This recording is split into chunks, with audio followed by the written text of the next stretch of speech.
أعوذ بالله من الشيطان الرجيم بسم الله الرحمن الرحيم قل رب إما تريني ما يوعدون رب فلا تجعلني في القوم الظالمين قل آپ فرمائیے، اے نبی علیہ الصلوۃ والسلام آپ فرمائیے، اور یہ دعا ہے جس کی تلقین نبی کریم صلی اللہ علیہ وسلم کو کی جا رہی، یہ دعا ہے۔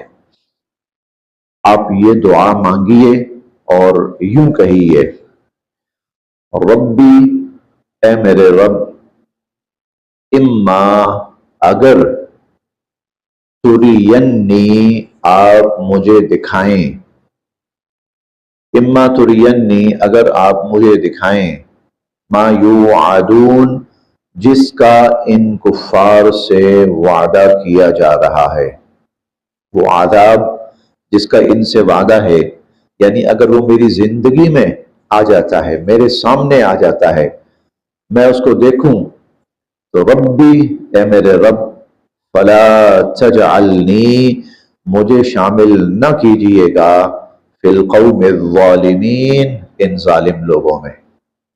رب فلا تجعلنی فی القوم الظالمین، تو اے میرے رب مجھے ان ظالموں میں شامل نہ کیجئے گا۔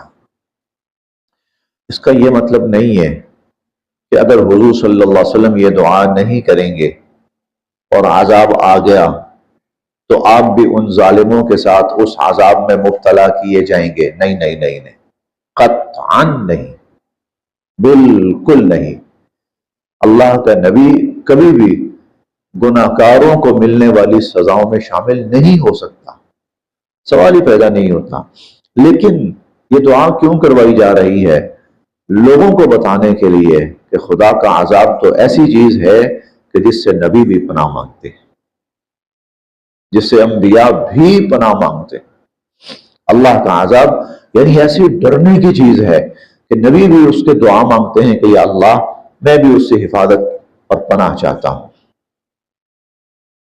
وَإِنَّا اور بے شک ہم عَلَى اس بات پر ان کے نُرِیَکَ ہم آپ کو دکھا دیں ما نعیدہم جس کا ہم ان سے وعدہ کر رہے ہیں، لقادرون پوری طرح قادر ہیں، اور جس عذاب کا ہم ان سے وعدہ کر رہے ہیں ہم آپ کو دکھانے پر پوری طرح قادر ہیں۔ اور دکھانے سے مراد یہ ہے کہ آپ کی حیات مبارکہ میں وہ عذاب آ جائے، آپ کے سامنے اس قوم کے اوپر وہ عذاب ہم قادر ہیں اس پر۔ ادفع آپ دور کیجئے، باللتی اس طریقے کے مطابق، ہی احسن جو بہترین ہو، السیئہ برائی کو، ادفع باللتی ہی احسن برائی کو بہترین طریقے سے اور اچھے طریقے سے آپ دور کیجئے۔ 24ویں پارے میں ہم پڑھیں گے وَلَا تَسْتَوِي الْحَسَنَةُ وَلَا تَسْتَوِي الْحَسَنَةُ وَلَا السَّيِّئَةُ، اچھائی اور برائی برابر نہیں ہو سکتے، اچھائی اور برائی برابر نہیں ہو سکتے۔ ادفع باللتی ہی احسن السیئہ، تو آپ کیا کریں کہ برائی کا جواب بھلائی سے دیں، اچھے طریقے سے دیں۔ کیسے؟ مثلا یہ کیا چیز حضور علیہ الصلوۃ والسلام سے فرمائی جا رہی ہے؟ کفار استہزاء کرتے ہیں، تو یہ نہیں ہے کہ جواباً آپ بھی ان کے ساتھ استہزاء شروع کر دیں۔ وہ تمسخر اڑاتے ہیں، تو جواب یہ نہیں ہے کہ آپ بھی تمسخر اڑانا شروع کر دیں۔ وہ گالی گلوچ کرتے ہیں، تو جواب یہ نہیں ہے کہ آپ بھی گالی گلوچ شروع کر دیں۔ وہ گھٹیا پن پہ اتر آتے ہیں، تو جواب یہ نہیں ہے کہ آپ بھی ان جیسا کوئی طرز عمل اختیار کریں، نہ، وہ اشتعال میں آتے ہیں، آپ نے اشتعال میں نہیں آنا۔ اور بہت ساری اس کی، وہ اسلام کا مقابلہ کرنے کے لیے شراب کا سہارا لیتے ہیں، اور وہ اسلام کا مقابلہ کرنے اور مسلمانوں کو گمراہ کرنے کے لیے عورتوں کا سہارا لیتے ہیں۔ نہیں، کوئی مسلمان اس کے لیے جائز نہیں ہے کہ وہ کفر کی برائی کا جواب برائی سے دے، بلکہ ادفع باللتی ہی احسن، وہ بددعا دیں، آپ ہاتھ اٹھائیے، یا اللہ ان کو ہدایت نصیب فرما، اللہ ان کی دنیا اچھی فرما، اور اللہ ان کو بہتر آخرت کی طرف متوجہ فرما۔ یہ آپ کے سامنے گمراہی پیش کریں۔ وہ آپ کو یاد ہوگا جب مشرکین نے آپس میں فیصلہ کیا نبی کریم صلی اللہ علیہ وسلم کو روکیں، اپنا ایک نمائندہ بھیجا، وہ حضور کے پاس آیا، اس نے کیا کہا آ کر؟ بہت ساری باتیں کی، پیسہ چاہیے، کتنا چاہیے ہم دیتے ہیں، عورت چاہیے، اشارہ کریں آپ کے قدموں میں لا کر، اقتدار چاہیے، اقتدار حاضر۔ آپ سنتے رہے خاموشی کے ساتھ، بالکل جب ساری باتیں کر بیٹھے جو وہ کر سکتے تھے، تو حضور علیہ الصلوۃ والسلام نے جواب میں صرف اور صرف قرآن کی آیات پڑھنا شروع کر دی، سورہ حامیم سجدہ، اس کی ابتدائی آیات پڑھنا شروع کر دی۔ تھوڑی دیر گزری، عتبہ اس نے حضور کے منہ پہ ہاتھ رکھ دیا، بس خدا کے لیے بس اور نہ پڑھیے گا۔ اس کا رنگ اڑ گیا، اور جب وہ اٹھا اور واپس اپنے لوگوں میں گیا تو وہ کہنے لگے کہ جس چہرے کے ساتھ گیا تھا اس چہرے کے ساتھ واپس نہیں آ رہا۔ جاتے ہوئے اس کا چہرہ اور تھا، آتے ہوئے اس کا رنگ اور اس کا چہرہ۔ ادفع بالتی ہی احسن السیئہ، نحن ہم اعلم خوب جانتے ہیں، بما یصفون جو باتیں یہ لوگ کرتے پھر رہے ہیں، نحن اعلم بما یصفون جو باتیں یہ کرتے پھر رہے ہیں ہم خوب جانتے ہیں۔ وقل، دراصل نا یہاں جو بہت توجہ کے ساتھ سمجھنے کی بات ہے وہ کیا ہے کہ اسلام کا اخلاقی پیمانہ بہت بلند ہے، اسلام کا اخلاقی پیمانہ، اسی لیے اس اخلاقی معیار کا سب سے بڑا مظاہرہ نبی کی ذات ہوتی ہے۔ اس اخلاقی معیار کا سب سے بڑا مظاہرہ نبی کی ذات ہوتی ہے، اسی لیے سب سے پہلے نبی بہترین اخلاق پیش کرتا ہے، اور اتنا معیاری اخلاق ہوتا ہے کہ صرف اس کی جو اخلاقی قوت ہوتی ہے آدھے سے زیادہ کفر کے خاتمے کا سبب بنتی ہے۔ یہ بات ہضم کرنی بڑی مشکل ہے جی۔ حضور صلی اللہ علیہ وسلم کی جو اخلاقی قوت تھی، اس نے مکہ میں اور اس نے مدینہ میں ہر جگہ وہ کام کیا ہے، کفر کے پاس اس کا جواب نہیں تھا، کفر کے پاس اس کا جواب نہیں تھا۔ آپ اندازہ لگائیں کہ کن کن مواقع پر، وہ بڑا معروف واقعہ ہے، ایک یہودی نے حضور علیہ الصلوۃ والسلام کو قرض دیا، اصلاً تو وہ امتحان لینا چاہتا تھا، کچھ عرصے کے بعد وہ آیا اور کہنے لگا، بڑے غلط الفاظ بولے اس نے، غصہ دلانے والے، اشتعال دلانے والے، الزام تراشی والے، اور پھر آ کر اس نے حضور علیہ الصلوۃ والسلام، کپڑا تھا، وہ کپڑا لپیٹ کر حضور کی گردن میں یوں اس نے وہ اور اس کپڑے کو کھینچا تو حضور کا چہرہ متغیر ہو گیا، سانس رکنے لگا۔ حضرت عمر رضی اللہ عنہ غصہ چڑھا، اٹھے، تھوڑا اس کو دھکا مارا، اس کو، بدبخت ظالم، شرم نہیں آتی تمہیں؟ تو حضور علیہ الصلوۃ والسلام نے فرمایا کہ عمر، میں اور یہ ایک اور چیز کے زیادہ مستحق تھے، میں اور یہ ایک اور چیز کے زیادہ مستحق تھے۔ وہ کیا؟ تم اسے کہتے کہ یہ اچھی طریقے سے تقاضا کرے، اور مجھے کہتے کہ میں اچھے طریقے سے ادائیگی کروں۔ وہ جو زبان سے بھی تکلیف پہنچا رہا ہے اور ہاتھ سے بھی جان لینے کے در پہ بنا ہوا ہے، اس کے بارے میں حضور کیا کہہ رہے ہیں؟ اے عمر، بجائے اس کو دھکے مارنے اور اس کو مارنے اور اس کو برا بھلا کہنے کے، میں اور یہ ایک اور چیز کے زیادہ مستحق تھے، اسے کہتے اچھے طریقے سے تقاضا کر، ٹھیک ہے تیرا پیسہ ہے، تو نے لینا ہے، لیکن اچھے طریقے سے مانگ لے، اور مجھے کہتے کہ میں اچھے طریقے سے ادائیگی کروں، چلو عمر جاؤ، اتنا سا قرض ہے، اس کو دو، بلکہ ہماری طرف سے تھوڑا سا اضافی بھی دے دو۔ ادفع باللتی ہی احسن السیئہ، پیغمبر نبی علیہ الصلوۃ والسلام وہ اخلاق کے سب سے اعلیٰ معیار پر کھڑے ہوتے ہیں۔ یہ وہ چیز ہے کہ جس کا مقابلہ دنیا، اس لیے اخلاقی قوت بہت بڑی قوت ہوتی ہے، اخلاقی قوت بہت بڑی قوت ہوتی ہے۔ بڑے سے بڑا ظالم حضور کے سامنے آیا، کیا کہا؟ جا معاف کر دیا۔ اس کا کوئی کہاں مقابلہ کرے؟ اس کا کوئی کہاں مقابلہ کر سکتا؟ نہیں کر سکتا۔ اور یہی اخلاقی قوت اگر امت مسلمہ کے اندر آ جاتی ہے، مسلمانوں کے اندر آ جاتی ہے، تو پھر آپ یقین جانے کہ دنیا کفر مسلمانوں کی اخلاقی قوت کا مقابلہ نہیں کر سکتا۔ ادفع باللتی ہی احسن السیئہ، تو برائی ہے اس کو بھلائی کے ذریعے، اچھائی کے ذریعے، بہتری کے ذریعے دور کرو۔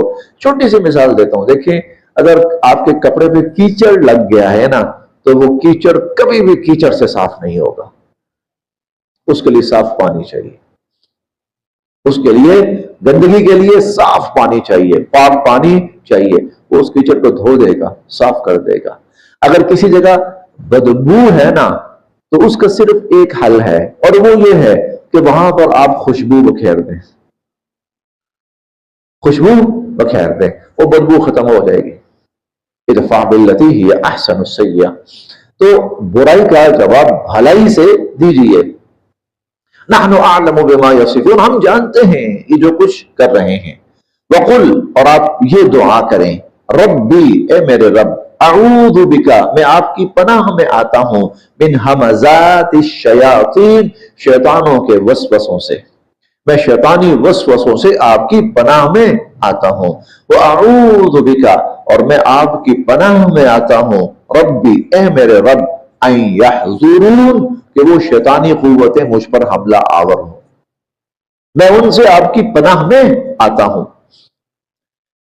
حتی، یہاں تک کہ، یعنی اگر یہ بدبخت نہیں مانتے اور نہیں راہ راست پہ آتے تو پھر انجام کیا ہوتا ہے؟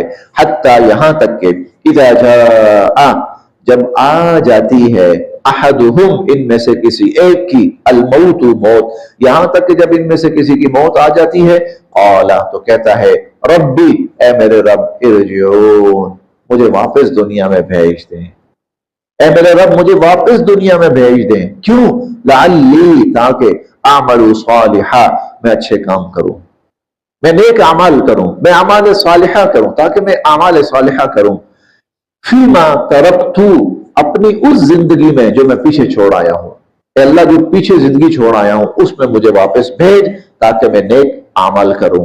کلا، ہرگز نہیں، سوال ہی پیدا نہیں ہوتا۔ انہا کلمتن، بس اب یہ تو ایک بات ہی ہوگی، ہوا قائلہا، جو وہ کہتا جا رہا ہوگا، بس یہی جو بات اس کی زبان پہ ہوگی جو وہ کہتا ہی جا رہا ہوگا۔ وَمِن وَرَائِهِمْ، بلکہ اب آگے برزخ، برزخ ہے، اِلَى يَوْمِ يُبْعَثُونَ، قیامت کے دن تک کے لیے۔ برزخ، مرنے کے بعد قیامت تک انسان جہاں رہتا ہے اس کو عالم برزخ کہا جاتا ہے۔ لفظی معنی اس کا آڑ ہے، آڑ۔ سورہ الرحمن میں ہم پڑھیں گے وہ جو دو دریا ہیں نا، دو دریا ساتھ ساتھ، بینہما برزخ، ان دونوں کے درمیان ایک برزخ یعنی آڑ اور پردہ ہے، جھلی ہے، لا یبغیان، جو ان کو ملنے نہیں دیتی۔ تو برزخ کا مطلب ہے پردہ، یہ دنیا اور آخرت کے درمیان کا ایک پردہ ہے۔ تو قیامت تک کے لیے اب یہاں رہے گا۔ اب بتانا یہ چاہتے ہیں، ارے بھائی اب پیچھے واپس یہاں نہیں آنا، اب آگے تو برزخ میں جانا ہے، اب یہ چھوڑ دو کہ تم واپس آؤ گے۔ کلا، ہرگز نہیں، انہا کلمۃ هو قائلها، بس یہ ایک بات ہوگی جو وہ کہتا جا رہا ہوگا۔ ومن ورائہم برزخ، اور آگے برزخ ہے، الی یوم یبعثون، قیامت کے دن تک کے لیے۔ فَإِذَا، پھر جب وہ قیامت کا دن آئے گا، نفخا، تو پھونکا جائے گا، پھر سور، سور کے اندر، پھر سور کے اندر پھونکا جائے گا، فلا انساب بینہم، اب کوئی رشتے ناتے نہیں رہیں گے آپس میں، اب کوئی رشتے ناتے نہیں رہیں گے آپس میں، یومئذ، اس دن، ولا یتساءلون، اور نہ ہی کوئی ایک دوسرے سے کوئی سوال کرے گا، نہ ہی کوئی ایک دوسرے سے، رشتے ناتے نہ ہونے کا مطلب یہ ہے، اچھا یہ جو ہے نا یہ کفار کے لیے ہے، یہ کفار کے لیے. ایمان والوں کے لیے اللہ کی طرف سے خاص رحمت ہوگی. وہ ہم بار بار پڑھتے ہیں وَلَا خَوْفٌ عَلَيْهِمْ وَلَا هُمْ يَحْزَنُونَ. اور ہم نے ابھی 70ویں پارے میں پڑھا ہے کہ لا يحزنهم الفزع الاکبر، وہ جو سب سے بڑی گھبراہٹ ہوگی اللہ ایمان والوں کو اس گھبراہٹ میں محفوظ رکھیں گے. ان کو اللہ پاک ان کی حفاظت فرمائیں گے، ان کو امن دیں گے، ان کو اللہ سکون دیں گے، ان کو اللہ کسی حد تک راحت دیں گے. لیکن جو نافرمان ہوں گے فَلَا أَنْسَابَ بَيْنَهُمْ يَوْمَئِذٍ وَلَا يَتَسَاءَلُونَ، اب نہ تو کوئی آپس میں رشتے ناتے رہیں گے اور نہ ہی کوئی ایک دوسرے سے کوئی بات کرے گا، کچھ مانگے گا، کوئی سوال کرے گا. فَمَنْ ثَقُلَتْ، بس جس کے بھاری ہوئے، موازینہ ترازو، جس کے ترازو بھاری ہوئے یعنی نیک اعمال زیادہ ہوئے، فَأُولَئِكَ، ارے وہ تو هُمُ الْمُفْلِحُونَ، کامیاب، وہ تو کامیاب ہو گئے، وہ تو فلاح پانے والے ہو گئے، وہ تو کامران ہو گئے. وَمَنْ خَفَّتْ، اور جس کے ہلکے ہوئے، موازینہ ترازو یعنی نیکیوں کا پلڑا کم پڑ گیا، نیکیاں کم ہوئیں، برائیں زیادہ ہوئیں. فَأُولَئِكَ الَّذِينَ، یہ ہوں گے وہ لوگ، خَسِرُوا أَنفُسَهُمْ، جنہوں نے اپنے آپ کو نقصان سے دوچار کیا. فی جہنم خالدون، اور وہ ہمیشہ ہمیشہ اب جہنم کے اندر رہیں گے. تلفح وجوہہم النار، تلفح جھلسا رہی ہوگی، جھلسا رہی ہوگی، وجوہہم ان کے چہروں کو، النار جہنم کی آگ، جہنم کی آگ ان کے چہروں کو جھلسا رہی ہوگی. وَهُمْ فِيهَا كَالِحُونَ، اور وہ اس آگ کے اندر، اس جہنم کے اندر انتہائی بد شکل ہو رہے ہوں گے. کالحون یعنی کالحون کہتے ہیں ایسا چہرہ کہ جس کے اوپر سے کھال اتر جائے، چہرے سے کھال بڑا بھیانک سا ہو جاتا ہے. جہنمیوں کا چہرہ ایسا ہوگا. الم تکن، کیا نہیں تھی، آیات ہی میری آیات، تتلا علیکم، تم پر تلاوت کی جاتی، کیا میری آیات تم پر تلاوت نہیں کی جاتی تھی. فکنتم، تھے تم، بہا ان کو، تکذبون جھٹلاتے، اور تم ان کو جھٹلاتے تھے. قالو، وہ کہیں گے، ربنا، اے ہمارے رب، غلبت، غالب آ گئی، علینا، ہم پر، شقوتنا، ہماری بدبختی، یا اللہ ہماری بدبختی ہم پر غالب آ گئی. وکننا، اور تھے ہم، قوما ضالین، گمراہ اور بھٹکے ہوئے لوگ. یا اللہ ہماری بدبختی ہم پر غالب آ گئی اور ہم بھٹکے ہوئے اور گمراہ لوگ تھے. ربنا، اے ہمارے رب، اخرجنا، ہمیں نکال، منہا، اس سے، اے ہمارے رب اس عذاب سے ہمیں نکال. فَإِنْ عُدْنَا، اگر ہم نے دوبارہ غلط کام کیے، فَإِنَّا ظَالِمُونَ، تو پھر باقی ہم ظالم ہوں گے. ایک دفعہ نکال. ہم نے پڑھا ہے لو ان لنا کرہ، صرف ایک موقع، صرف ایک موقع مانگیں گے وہ. تو اخرجنا منہا، یا اللہ ہمیں یہاں سے نکال. فَإِنْ عُدْنَا، اگر ہم نے دوبارہ ایسا کیا، فَإِنَّا ظَالِمُونَ، تو ہم ظالم ہوں گے. قال، اللہ فرمائیں گے، اخسؤوا فیہا، دور ہو جاؤ، دفع ہو جاؤ. اخسؤوا فیہا، یہ ملامت کا کلمہ ہے، کلمہ ملامت ہے، کلمہ زجر ہے. دور ہو جاؤ، دفع ہو جاؤ. ولا تکلمون، مجھ سے بات کرنے کی کوئی ضرورت نہیں. انہو، بے شک، کانا، تھی، فریق، ایک جماعت، من عبادی، میرے بندوں میں سے، اور میرے بندوں میں سے ایک جماعت تھی نا، یقولون، جو کہتے تھے، ربنا، اے ہمارے رب، آمنا، ہم ایمان لائے، فاغفر لنا، اے ہمارے رب ہمیں بخش دیجئے، وارحمنا، اور ہم پر رحم فرمائیے، وانت خیر الراحمین، اور آپ سب سے بڑھ کر رحم فرمانے والے ہیں. ایسے میرے بندے تھے، کچھ ایسی جماعت تھی جو ایمان والے تھے، جو بخشش مانگنے والے تھے، رحم مانگنے والے تھے. فاتخذتموہم، تم نے بنایا ان کا، سخریا، مذاق، تم نے ان کا مذاق بنا لیا. تم نے دنیا جہان کے الزامات ان پر لگانے شروع کر دیے، تم نے دنیا جہان کی بدبختیوں کا موجب ان کو قرار دینا شروع کر دیا، فاتخذتموہم سخریا، تم نے ان کا مذاق اڑانا شروع کر دیا، حتی انسوکم ذکری، یہاں تک کہ تمہیں میری یاد ہی بھول گئی، ان کے پیچھے پڑھ کر تم مجھے ہی بھول گئے، تم نے مجھے بھلا دیا، وکنتم، اور تھے تم، منہم، ان سے، تضحکون، ہنسا کرتے، اور تم ان پہ ہنسا کرتے تھے، مذاق اڑاتے تھے، پھپتیاں کستے تھے، الزام تراشیاں کرتے تھے، جاہل اور گمراہ کہتے تھے ان کو، تو وکنتم منہم تضحکون، ٹھٹھے مارتے تھے ان پر، مذاق اڑاتے تھے ان کا، ہنستے تھے، انی، بے شک میں نے، جزیتہم، بدلہ دیا، صلہ دیا ان کو، الیوم، آج، بما صبروا، ان کے صبر کا، آج میں نے ان کو ان کے صبر کا بدلہ دیا، اور وہ کیا، انہم هم الفائزون، وہ آج کامیاب قرار پائے ہیں۔ یہی وہ مقام ہے جس کے بارے میں اللہ فرماتے ہیں ذالک هو الفوز العظیم، یہ ہے سب سے بڑی کامیابی، اور ان کی کامیابی کا نوٹیفیکیشن اللہ تعالیٰ کی طرف سے ہوگا، اعلان اللہ تعالیٰ کی طرف سے ہوگا، انہم هم الفائزون، وہ آج کامیاب قرار پائے ہیں۔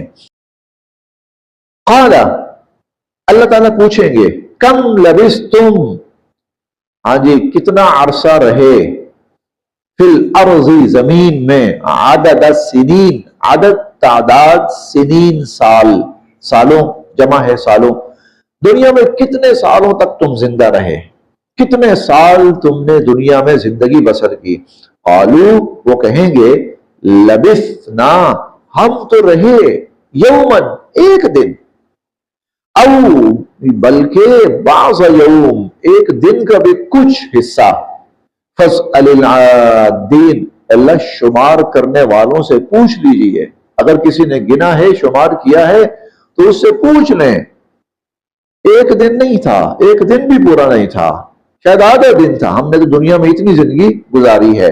قال، اللہ فرمائیں گے، إِن لَبِثْتُمْ إِلَّا قَلِيلًا، بہت تھوڑا تم رہے ہو دنیا میں، تم دنیا میں بہت تھوڑے رہے ہو، لو انکم کنتم تعلمون، کاش تم اس بات کو جانتے ہوتے کہ تم نے اس دنیا میں بہت تھوڑا رہنا ہے۔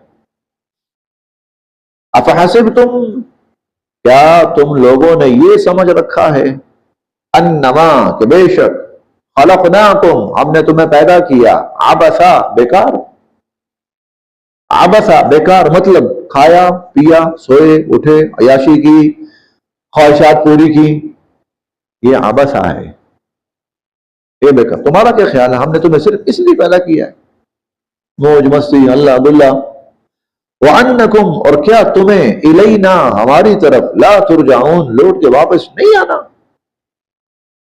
کیا تم یہ سمجھتے ہو کہ ہم نے تمہیں بیکار پیدا کیا ہے اور تمہیں لوٹ کر ہماری طرف نہیں آنا؟ فتعال اللہ الملک الحق، بلند و برتر ہے اللہ جو مالک حقیقی ہے، کس چیز سے بلند و برتر ہے کہ وہ اس فضول کام کے لیے انسان کو پیدا کرے، اللہ پاک ہے اس سے، اللہ اس سے پاک ہے، انسان ایک سوئی بیکار پیدا نہیں بناتا، پیدا کرنا تو خیر نہیں بناتا، ایک سوئی بیکار میں نہیں بناتا،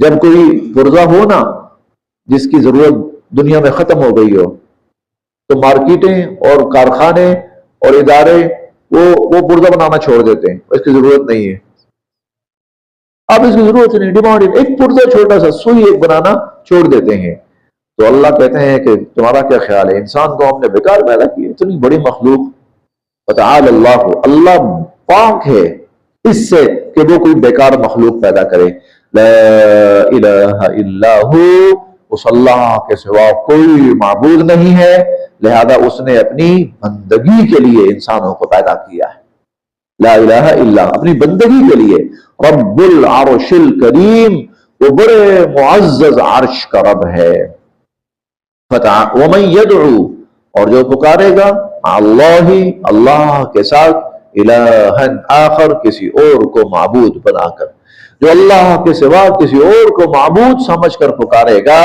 لا برہان لہ بھی، جس کی کوئی دلیل نہیں ہے اس کے پاس، فإنما حسابہ، تو پھر اس کا حساب عند ربہ، اس کے رب کے پاس، پھر اس کا حساب اس کے رب کے ذمے۔ انہ لا یفلح الکافرون، ایسے کافروں کو اللہ نے کبھی کامیاب نہیں کرنا، ایسے کافروں کو اللہ نے کامیاب نہیں کرنا۔ وقل، اور آپ یوں فرمائیے، رب اغفر، اے میرے رب مجھے بخش دیجئے، وارحم، اور مجھ پر رحم فرمائیے، وانت خیر الراحمین، اور آپ رحم کرنے والوں میں سے سب سے بڑھ کر رحم فرمانے والے ہیں۔ یہ وہ دعائیں، ان دعاؤں میں سے یہ دعا ہے جو اللہ رب العزت نے سکھائی، اور سکھائی بھی نبی کریم صلی اللہ علیہ وسلم کو۔ تو یہ دعا مانگنی چاہیے اپنی دعا کے اندر، رب اغفر وارحم وانت خیر الراحمین، جامع دعاؤں میں سے یہ دعا ہے کہ اللہ مجھے بخش بھی دیجئے، مجھ پر رحم فرمائیے، اور آپ سب سے بڑھ کر رحم فرمانے والوں میں سے۔ صدق اللہ العظیم۔